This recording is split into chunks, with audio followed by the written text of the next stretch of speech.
하나님께서 오늘 우리에게 주시는 말씀은 마태복음 19장 13절에서 15절까지의 말씀입니다. 제가 받들어 읽겠습니다. 그때 사람들이 예수께서 안수하고 기도해 주심을 바라고 어린아이들을 데리고 오매 제자들이 꾸짖거늘 예수께서 이르시되 어린아이들을 용납하고 내게 오는 것을 금하지 말라. 천국이 이런 사람의 것이니라 하시고 그들에게 안수하시고 거기를 떠나시니라. 아멘. 여러분, 오늘 함께 나눌 말씀의 제목은 내게 오는 것을 금하지 말라입니다. 여러분, 오늘은 어린이 주일이죠.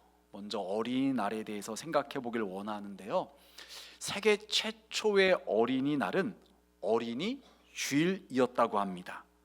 1856년 미국의 레오날드라는 목사님께서 어린이들의 신앙심을 높이고자 6월 둘째 주일을 어린이 주일로 제정을 했다고 합니다. 그리고 그 이후에 1883년부터 미국 전역에 이날을 어린이날로 지키게 되었다고 합니다. 우리나라로 말한다면 방정환 선생님과 색동회가 중심이 되어서 1923년 5월 1일을 어린이날로 정하여 지킨 것이 시작이었다고 합니다. 물론 그 이후에 날짜도 바뀌어지고 그리고 일제시대에 좀 그것을 못 지키게 되는 그런 때도 있었지만 시작은 1923년 5월 1일이었다고 합니다. 여러분, 우리는 오늘 어린이 주일을 맞아서 하나님께 예배를 드리는데 예수님께서 말씀하신 어린이에 관련된 말씀으로 함께 은혜를 나누려고 합니다. 그런데 우리가 이 말씀을 들으면서 이 말씀이 어린이에게만 또는 어린 자녀를 둔 부모에게만 해당되는 말씀으로 들을 것이 아니라 우리 모두에게 다 적용될 수 있는 부부간의 관계라든지 옆에 있는 성도와 또 이웃 간의 관계라든지 다 적용이 될 수 있는 말씀으로 듣는 것이 중요한 것입니다. 근데 대신에 제가 조금 염려가 되고 걱정이 되는 것은 특별히 우리 교회학교 아이들, 중고등부나 청년부나 또 이 자리에 계신 우리 자녀 세대들이 있다면은 이 말씀 때문에 시험에 들지 않았으면 좋겠어요. 목사님께서 이렇게 말씀하시는데 우리 엄마 아빠는 나에게 왜 이렇게 했는가? 이런 식으로 받아들여서는 안 돼요. 우리 부모 세대들도 완전한 존재가 못 되다 보니까 공부해서 배워서 부모 자격증을 받고서 부모가 된 분은 아무도 없잖아요. 부족해서 실수해서 또 할아버지 할머니 세대로부터 잘못 영향받은 것 때문에 원치 않게 또 자녀들한테 잘못했던 그런 부분이 있다는 것을 이해했으면 좋겠어요. 그리고 또 부부간에 말씀을 듣고서 안 싸웠으면 좋겠습니다. 당신이 그러니까 우리 애가 이런 거야, 이런 식으로 부부간에 서로 비난하고 정죄하지 않았으면 좋겠습니다. 말씀을 전하는 저도 완벽하지 못하고 부족하지만 저에게 하시는 말씀으로 받아들이는 것입니다. 우리 모두가 이 말씀을 나에게 하시는 말씀으로 그렇게 받아들였으면 좋겠습니다. 오늘 말씀 첫 번째입니다. 우리 예수님께서 용납해야 한다고 말씀을 하세요. 우리 13절과 14절 이렇게 말씀하세요. 그때 사람들이 예수께서 안수하시고 기도해 주심을 바라고 어린아이들을 데리고 오매 제자들이 꾸짖거늘 예수께서 이르시되 어린아이들을 용납하고. 여러분, 용납한다는 말이 어떤 의미인가요? 남의 잘못이나 입장 형편 따위를 너그러이 받아준다는 것이에요. 내 기준으로 볼 때, 내 생각으로 볼 때 조금 부족해 보여요, 아닌 것 같아요. 그럴지라도 그것을 너그러이 받아주는 것이 필요하다는 것입니다. 오늘 말씀해 보니까 사람들이 예수님에 대한 소문을 듣고서 자신들의 자녀들을 예수님께 데리고 왔어요. 예수님께서 손을 얹고 안수기도 해주시고 축복기도 해주시기를 바랬던 것 같아요. 그런데 옆에 있던 제자들이 꾸짖는 거예요.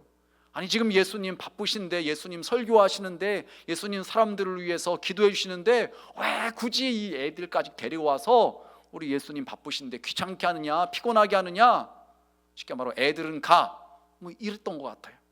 그런데 그것을 보신 예수님께서 어린 아이들이 예수님께로 오는 것을 용납하고 금하지 말라고 말씀하십니다.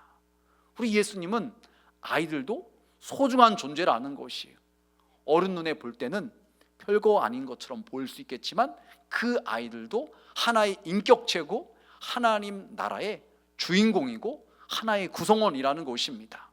그렇기 때문에 함부로 해서는 안 되고 용납해 주어야 된다는 것입니다.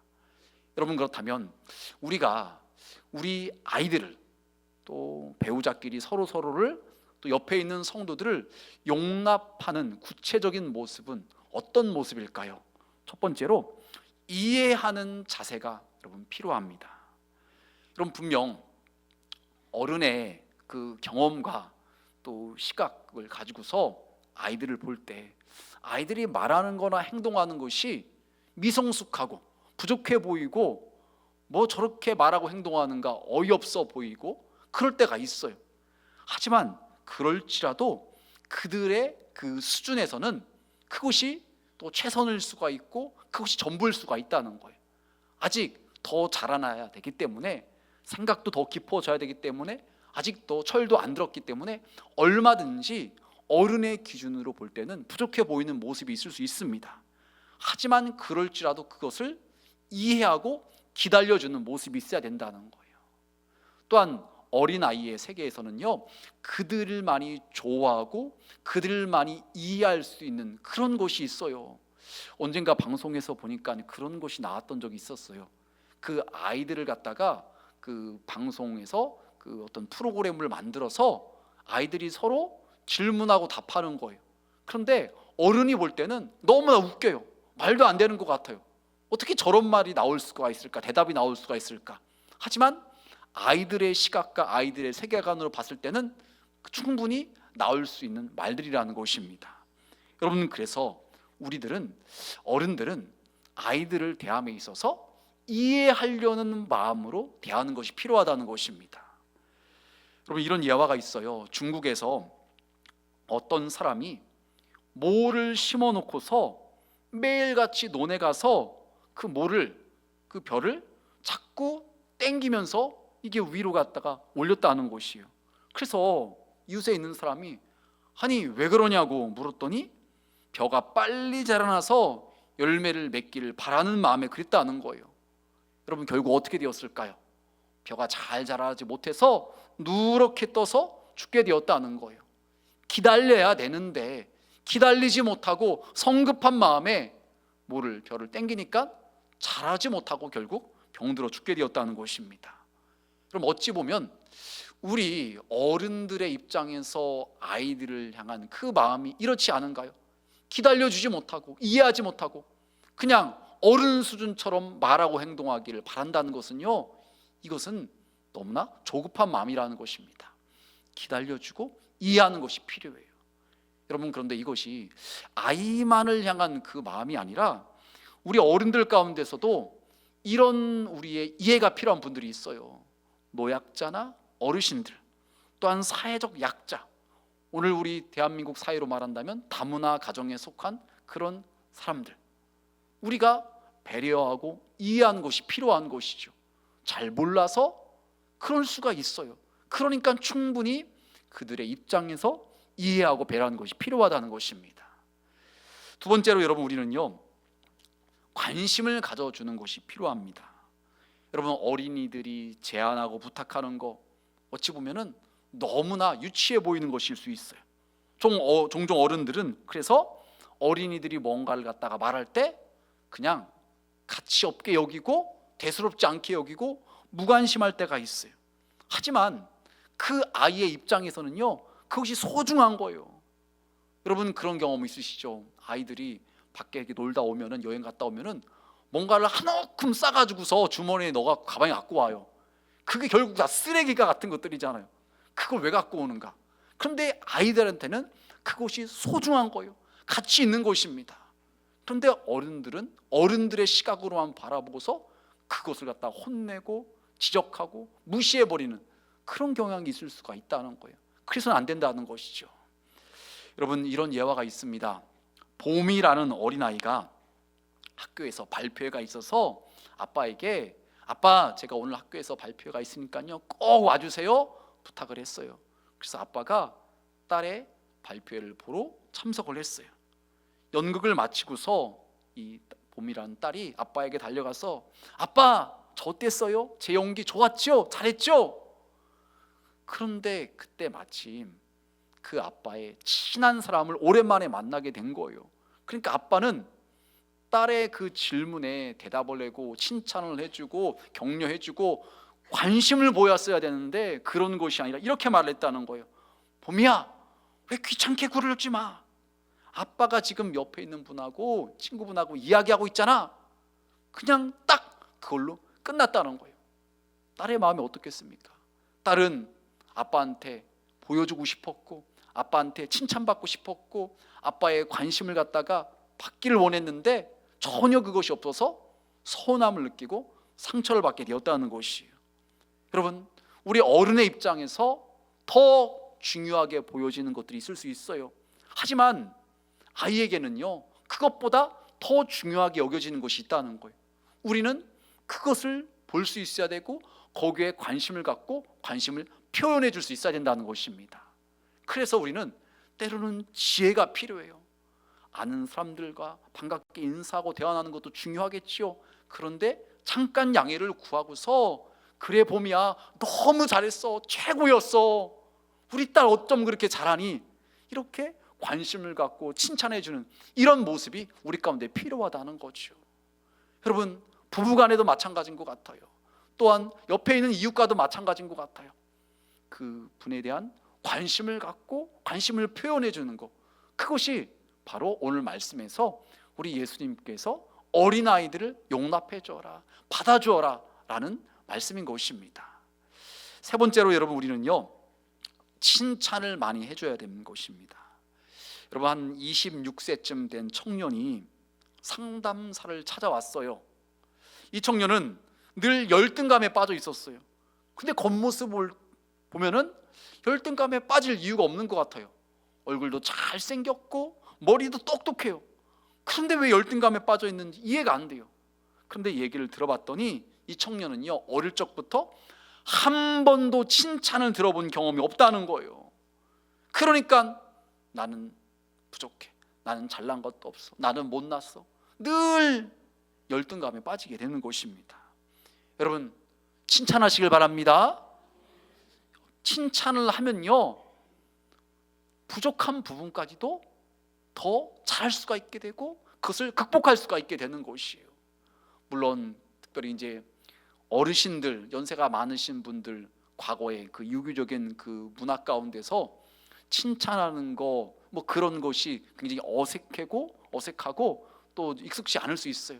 하지만 그럴지라도 조금 더 노력해서 배우자를, 아내와 남편을 칭찬하고 자녀들을 칭찬하고 우리 목장으로 말한다면 목장 식구들을 칭찬할 때 그것이 큰 힘이 되고 격려가 되고 그래서 자신감 있게 살아갈 수가 있는 것입니다.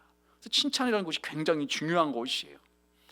그럼 별로 안 좋은 좀 예를 좀 말씀을 드리면요, 우리 지난 세기 최대의 스캔들 가운데 하나를 말한다면 아마 현재의 영국의 국왕이 황태자 시절에 다이애나 비와의 이혼 사건일 것이라고 말할 수가 있을 것이에요. 나중에 안타깝게도 다이애나 비는 교통사고로 안타까운 죽음을 맞이해야 했는데 이후에 이 황태자였던 찰스의 부모의 자녀 교육에 문제가 있었다는 것이 사람들에게 알려졌다는 것이에요. 아버지인 이 필립국은요 군인 출신으로서 언제나 아들을 군대식으로 자기 마음대로 조종하려고 했다는 거예요. 아들이 학교를 다니는데 학교 생활에 잘 적응을 못했다는 거예요. 그러니까 그 아들을 위로하고 격려하는 것이 아니라 겁쟁이라고 오히려 놀렸다는 거예요. 아들이 나이가 40, 50이 됐음에도 불구하고 아들의 의견을 인정해주지 않고 존중해주지 않고 항상 조롱하고 비웃었다는 거예요. 또 아들과 직접 만나서 대화를 나누기보다 대부분 아랫사람을 시켜서 자신의 의견을 전달하는, 또 아들의 생일조차도 기억해주지 않았다는 거예요. 이런 아버지의 태도는요 아들의 마음을 황폐하게 만들었다는 것이죠. 그런데 안타까운 것은 더 나아가서 어머니 엘리자베스 2세도요 자식을 돌볼 시간조차 없었다는 거예요. 그래서 어릴 적에 하루에 30분만 어머니를 만날 수가 있었는데 어머니인 엘리자베스 2세는요 아들을 안아주거나 다정하게 대화할 수도 없었다는 것이에요. 대부분의 시간을 이 아들은 유모와 함께 지내게 되었다는 것입니다. 이런 성장 과정이 있다 보니까는요 애정 결핍 현상이 나타나서 결국 결혼 생활이 파경으로 치닫게 되었다는 것입니다. 여러분, 오늘 말씀에 우리 예수님께서는 우리 어린아이들 용납하고 예수님께로 오는 것을 금하지 말라고 말씀하셨습니다. 여러분, 용납한다는 거, 실수와 허물이 있을지라도 너그럽게 품어주고 받아주는 것이라고 그랬어요. 이것이 되기 위해서는요 여러분, 우리는 우리의 자녀들을, 옆에 있는 사람들을 이해하려는 노력이 필요한 것입니다. 부족할 수 있어요. 조금 내 기준에 도달하지 못할 수 있어요. 그럴지라도 기다려주고 이해해주는 것입니다. 또한 관심을 가져주는 것이에요. 자녀 일이 내가 보기에는 하찮아 보이고 별거 아닌 것 같아 보일지라도 그 아이에게는 그것이 소중할 수 있는 일이라는 것을 기억하고 관심 가져주는 거예요. 남편의 입장에서, 아내의 입장에서는 얼마든지 그럴 수 있다는 것을 우리가 관심을 가져주는 것입니다. 또한 칭찬해 주는 거예요. 잘했다고, 어쩜 그렇게 잘할 수 있느냐고 칭찬해 주고 격려해 주는 것이에요. 그런 책도 나왔잖아요. 칭찬은 고래도 춤추게 한다. 칭찬이 그만큼 중요하다는 것입니다. 그럴 때 우리의 자녀들이, 우리의 배우자가, 우리의 옆에 있는 사람들이 힘있게 행복하게 살아갈 수가 있는 것입니다. 여러분, 두 번째로 오늘 말씀은요 노엽게 하지 말아야 된다는 말씀이에요. 골로새서와 에베소서 말씀에 보면 이런 말씀이 있습니다. 아비들아 너희 자녀를 노엽게 하지 말지니 낙심할까 함이라. 또 아비들아 너희 자녀를 노엽게 하지 말고 오직 주의 교훈과 훈계로 양육하라. 여러분, 제가 설교를 준비하면서 이렇게 책을 보다 보니까는 그 자녀를 양육하는 데 있어서 두 가지 기준으로 두 가지를 사용하라고 이야기를 하더라고요. 첫 번째는요 맘마, 또 하나는 지지. 이게 무슨 말인가 하고 봤더니요 맘마는 애기들 맘마 먹을 때 그 밥이에요. 지지는 뭘까요? 안돼 지지지지지 그러잖아요. 더러운 거, 위험한 거 할 때 그냥 간단하게 말 잘못한 애들 지지라고 이렇게 표현을 하잖아요. 그 두 가지가 있어야 된다는 거예요. 쉽게 말해 허용해 주는 거, 허용해 주면 안 되는 거, 이 당근과 채찍, 이 두 가지가 다 있어야 된다는 거죠. 그래서 지금 봉독한 말씀에도 노엽게 하지 말라는 말씀과 함께 주의 교훈과 훈계로 양육하라는 이 두 가지 말씀을 다 하고 있어요. 오늘은 시간 관계상 이 교훈과 훈계로 양육하는 그 말씀은 나누지 못하고 노엽게 하지 말라는 부분에 대해서 말씀을 좀 나누려고 합니다. 여러분, 예수님을 믿는 우리 성도들, 부모들은요 자녀의 감정에도 관심을 가져야 합니다. 부모가 자기 감정에 휩싸여서 이성을 잃어서는 결코 안 된다는 거예요. 물론 자녀들 때문에, 배우자 때문에 속상하고 화날 수 있어요. 막 분노가 치밀어 오를 수 있어요. 그럴지라도 우리 자녀들에게 결코 해서는 안 되는 말이 있다는 거예요. 그런 말을 쏟아내는 순간 그 말로 인해서 그 자녀들은 평생 마음에 그 상처로 남는다는 것입니다. 그것을 잊지를 못한다는 것이에요. 어떤 말입니까? 첫 번째로 자녀를 밖으로 내몰고 가출 충동을 유발하는 말, 이런 말은 절대로 해서는 안 되는 거죠. 꺼져버려. 너 같은 것은 차라리 죽어버리는 게 좋겠어. 애초에 너를 낳지 말았어야 되는데. 여기 계신 분은 뭐 그런 말 하신 분 안 계시겠죠. 이런 말은 절대로 하면 안 된다는 것입니다. 또한 자녀의 약점을 들추는 말, 배우자로 말한다면 배우자의 약점을 들추는 말, 그런 말을 해서는 안 된다는 거예요. 너는 머리가 왜 이렇게 나쁘니? 너는 할 줄 아는 게 아무것도 없니? 너는 왜 이렇게 못생겼니? 이런 말들은 하면 절대로 안 된다는 거예요. 그러면요 그 말을 들었던 상처를 받은 자녀나 배우자도요 기회가 되면은 그 말을 한 우리를요 우리의 약점을 들추어내서 비난하고 공격하게 돼 있다는 것이에요. 세 번째로 부모의 우울감을 표현하는 말을 해서는 안 된다는 거예요. 부모도 사람인지라 참 속상하고 화나고 또 연약함이 드러날 때가 있죠. 하지만 그런 감정을 자녀들에게는 표출해서는 안 된다는 거예요. 예를 들어서 너무 힘들다고 자녀 앞에서 죽고 싶다는 말 해서는 안 되는 거죠. 또한 네 아빠와 네 엄마와 살기 싫다, 이혼해야 되겠다, 결코 이런 말을 해서는 안 된다는 거죠. 그러면은 그 당사자 부모의 그 마음 우울감이 자녀에게까지도 전이 된다는 것이에요. 그래서 그 자녀는 어둡고 침울한 성격이 될 수밖에 없다는 거예요. 그래서 이런 말은 절대로 해서는 안 된다는 것이죠. 네 번째로는요, 위협하거나 공포심을 불러일으키는 말을 해서는 안 된다는 거예요. 옛날 어르신들이 그런 말 했죠. 다리 뭐라고 그러죠? 다리 몽둥이를 부러뜨리겠다. 예, 가만두지 않겠다고 막 이런 아이들이 두렵고 공포심을 느낄 그런 말들을 해서는 안 된다는 거예요. 그러면은 부모님을 늘 두려운 존재로 인식하고 부모님과 멀어질 수밖에 없는 것이에요. 마지막으로 다섯 번째로는요, 형제나 친구와 비교하는 말을 해서는 안 된다는 거죠. 이것은 자녀에게 열등감을 갖게 만들게 되는 거예요. 여러분, 우리는 아무 생각 없이 너는 왜 그것밖에 못하니, 네 형은, 네 누나는 이런데, 옆에 있는 옆집 누구는 이런데, 자꾸 비교하면서 안 좋은 말 하게 되면은요, 그 아이의 마음에는 병이 생기는 거예요.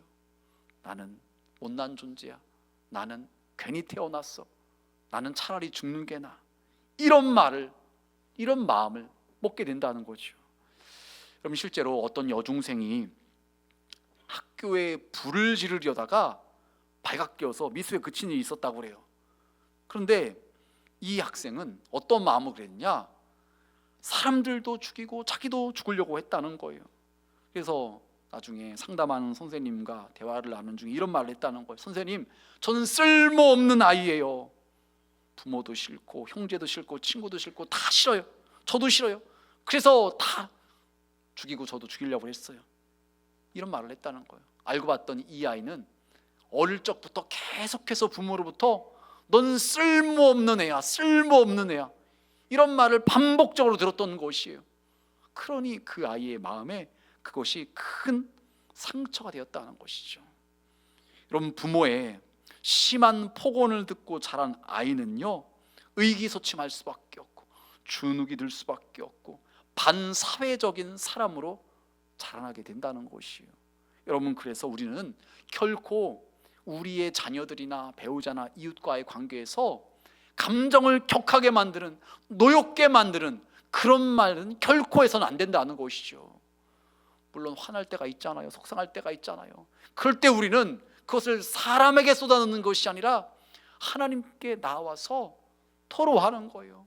하나님께 기도하는 것입니다. 하나님께 소리 질러가면서 기도하고, 하나님께 억울하다고 기도하고, 하나님 제가 뭘 잘못했냐고, 저 잘못한 거 없지 않냐고, 그렇게 기도하다 보면은요, 하나님께서 우리의 마음을 어루만져 주시는 것입니다. 결코 우리의 그 격한 감정을 우리의 자녀들이나 배우자에게 쏟아내서는 안 된다는 것이에요. 여러분, 오늘 세 번째 말씀은 앞에 말씀하고는 조금 다른 차원인데, 천국은 어린아이와 같은 사람의 것이라는 거예요. 오늘 본문 말씀에서 14절 말씀에 이렇게 말을 하고 있어요. 예수께서 이르시되 어린아이들을 용납하고 내게 오는 것을 금하지 말라. 천국이 이런 사람의 것이니라 하시고, 우리 예수님께서 어린아이들을 축복해 주시면서 그들이 내게 오는 것을 용납하고 금하지 말라고 말씀하신 그 근본적인 이유에 대해 설명하시면서 천국이 이런 사람의 것이니라 라고 말씀하십니다. 천국이 어린아이와 같은 사람의 것이라고 말씀하시는 거예요. 여러분, 관련 말씀이 마태복음 18장 3절에도 나옵니다. 우리 다 같이 한 목소리로 봉독하시겠습니다. 이르시되 진실로 너희에게 이르노니 너희가 돌이켜 어린아이들과 같이 되지 아니하면 결단코 천국에 들어가지 못하리라. 아멘. 여러분, 예수님께서는 어린아이들을 용납하고 금하지 말라는 것으로만 끝나신 것이 아니라 우리가 어른들이 어린아이같이 되어야지만 하나님 나라 천국에 들어갈 수 있다고 말씀을 하시는 것이에요. 여러분, 개신교의 가장 대표적인 교리가 무엇인가요? 이신칭의죠. 믿음으로써 의롭다고 칭함받는다는 것, 여김받는다는 것. 다시 말해 믿음으로 구원받는다는 것입니다. 우리의 어떤 행위나 공로로 구원받는 것이 아니라 우리 예수님을 믿음으로 말미암아 구원받는다는 것이 우리가 붙들고 있는 신앙이죠. 여러분, 그런데 오늘 지금 읽은 말씀에 보니까 어린아이와 같이 되지 아니하면 결단코 천국에 들어가지 못한다고 말씀하고 있어요. 이게 무슨 말인가요? 아니, 믿음으로 구원받는 것이 어린아이와 같이 되어야 된다? 그럼 이것이 서로 대립되는, 충돌되는 그런 말씀 아닌가? 그렇게 오해할 수가 있는데 결국 그런 것이 아니라는 것입니다. 여러분, 우리 예수님께서 어린아이와 같이 되어야지만 천국에 들어간다고 말씀하실 때 그 어린아이와 같은 마음에는요, 믿음의 속성이 내재되어 있는 것을 말하고 있는 것이에요.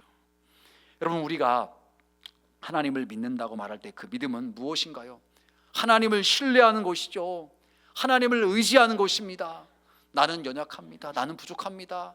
나는 이 문제를 해결할 수가 없습니다. 내 힘으로는 이 죄에서 건진받을 수가 없습니다. 빠져나올 수 없습니다. 하지만 하나님은 하실 수 있으시니까 예수님의 보혈의 공로를 우리가 의지함으로 죄사함 받고 구원받는 것이죠. 여러분, 이런 그 믿음의 속성이 아이들 가운데도 있는 것이죠. 어린 아이들, 나이가 먹어가면서 커져가면은 그런 마음을 잃어버리지만 어릴 때는요, 자기 엄마 아빠가 최고인 줄 알잖아요. 그래서 친구들끼리 그 어린이집 유치원에서 싸우잖아요. 우리 아빠는 이것도 할 수 있다? 우리 엄마는 이것도 할 수 있다? 서로 자기 엄마 아빠가 최고라고 막 자랑을 합니다. 그런데 나중에 커보면은 엄마 아빠가 만능이 아니라는 것을 알게 되죠. 근데 어릴 적에는 그렇게 엄마 아빠에 대한 신뢰함이, 그 의지하는 마음이 대단한 것입니다. 엄마 아빠가 최고라는 그런 마음이 있는 것이에요. 여러분, 마찬가지로 우리가 예수님을 믿고 하나님을 믿는다고 말하는 그 믿음 가운데는 이처럼 하나님을 전폭적으로 의지하고 신뢰하는 마음이 깔려 있는 거예요. 그래서 우리가 하나님을 향한 이런 마음이 있을 때 바로 그런 마음이 있는 사람이 진짜 믿음의 사람이고 그런 사람이 하나님 나라 천국에 갈 수 있다고 말씀하고 있는 것입니다. 여러분, 이런 마음의 그 바닥에는요, 겸손이라는 그 마음이 자리 잡고 있는 것이죠. 자신을 드러내고 자신을 높이는 것이 아니라 나는 아무것도 아닙니다, 오직 하나님의 은혜입니다, 그런 겸손의 마음이 자리 잡고 있는 것이죠. 여러분, 그래서 욥기 22장 29절은 이렇게 말씀하고 있어요. 다 같이 함께 봉독하시겠습니다. 내가 낮춤을 받거든 높아지리라고 말하라. 하나님은 겸손한 자를 구원하시느니라. 아멘. 여러분, 우리가 어린아이와 같은 마음으로 겸손히 낮아질 때 하나님께서는 그런 우리를 구원하신다는 것입니다. 여러분, 그래서 우리는요, 어린아이처럼 낮아지는 마음으로 예수님을 의지하고 예수님의 보혈의 공로를 붙드는 자가 되어야 되는 것입니다. 여러분, 더 나아가서 마가복음 10장 15절은 이렇게 말을 해요. 내가 진실로 너희에게 이르노니 누구든지 하나님의 나라를 어린아이와 같이 받들지 않는 자는 결단코 그곳에 들어가지 못하리라 하시고, 여러분, 지금 봉독한 말씀에 보면은 어린아이와 같이 받든다라는 표현이 나와 있습니다. 번역이 조금 어렵게 되어 있는데요, 이 말을 쉽게 이해하기 위해서는 받아들인다고 이해하시면 되겠습니다. 인정한다, 받아들인다, 영접한다. 하나님의 나라를 어린아이처럼 이렇게 받아들이고 영접하는 사람이 하나님 나라에 들어갈 수 있다는 것입니다. 여러분, 어린아이의 특징 중에 하나는 순수함이죠. 그래서 어른이 말하면 그것을 다 그냥 그런 줄 알고 믿어요. 받아들이는 거죠. 그런데 어른들은 그렇지 않잖아요. 누군가 뭘 말했을 때 속으로 그것을 헤아려 봅니다. 그거 진짠가 가짠가. 그래서 논리적으로 맞으면, 자신의 경험에 비춰 맞으면 인정하지만, 그렇지 않으면은 겉으로는 반대 표현을 안 할지 몰라도 속으로 인정하지 않아요. 이것이 어른의 모습이죠. 여러분, 그런데 우리 예수님께서는 우리가 이처럼 어린아이와 같은 순수한 마음이 있을 때, 고지고대로 하나님의 말씀을 아멘하고 받아들일 때 그런 사람이 하나님 나라에 들어갈 수 있다고 말씀하시는 것입니다. 여러분, 어느 교회에서 성탄절을 맞아서 중고등부 학생들이 성극을 준비를 했습니다. 우리가 잘 알고 있는 빈방 있습니까? 이 준비를 해요. 그런데 그 학생부 아이들 중에 한 명이 말을 좀 잘 더듬는 아이가 있었나 봐요.